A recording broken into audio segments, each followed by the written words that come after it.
ഒന്നി മരിക്കണം അല്ലേ ജീവിക്കണം. ജീവിക്കണമെങ്കിൽ ഇതെല്ലാം തരണം ചെയ്യണം. എന്ത് പ്രശ്നം വന്നാലും തരണം ചെയ്യണം. ഞാൻ പിന്നെ ആലോചിക്കും, ആ RCCയിലെ ക്യാൻസർ വാർഡിൽ പോയിട്ട് ചെറിയ മക്കളെ കണ്ടു കഴിഞ്ഞു കഴിഞ്ഞാൽ നമുക്കൊന്നും ഒരു പ്രശ്നവുമില്ല. നമ്മൾ ഈ ഒന്നുമല്ല. അവിടെ ചെന്ന് ഒരു മണിക്കൂർ നിൽക്കുന്ന ഒരു മനുഷ്യനും അവനവനെ നോക്കിയിട്ട് ഞാനത് ചിന്തിക്കുമ്പോൾ എനിക്ക് എന്ത് കുറവാ ദൈവമേ ഉള്ളത്? ഒന്നുമില്ല. എനിക്ക് ഇതൊക്കെ ഞാൻ ഈ പറയുന്ന കാര്യങ്ങളൊക്കെ ഒരു കുറവാണോ എന്ന് എനിക്ക് സ്വയം തോന്നാറുണ്ട്.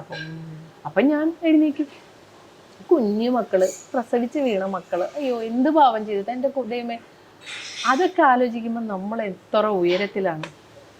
ശരിക്കും ചെറിയ ചെറിയ കാര്യങ്ങൾ വരുമ്പോൾ അല്ലെ ചെറിയ നോ കേൾക്കുമ്പോൾ അപ്പോൾ പെട്ടെന്ന് ഓടിപ്പോയി സൂയിസൈഡ് ചെയ്യുന്ന ഒരു ജനറേഷനെ നമ്മൾ കണ്ടുകൊണ്ടിരിക്കുകയാണ് അല്ലെ. TV കാണരുതെന്ന് ശാസിച്ചാൽ മതി, അപ്പൊ പോവും. ഇപ്പൊ ഒരു വാക്കേ എനിക്ക് ഭയങ്കരമായിട്ട് ഇഷ്ടപ്പെടാത്തൊരു വാക്കാണ് ഡ്രോമ. എനിക്ക് ആ വാക്കേ ഇഷ്ടമല്ല. ഞാൻ അത്ഭുതത്തോടെയാണ് കാണുന്നത്. എന്തിനാ ഈ വാക്ക് ഇവര് പറയുന്നതെന്ന് ആലോചിക്കാറുണ്ട്.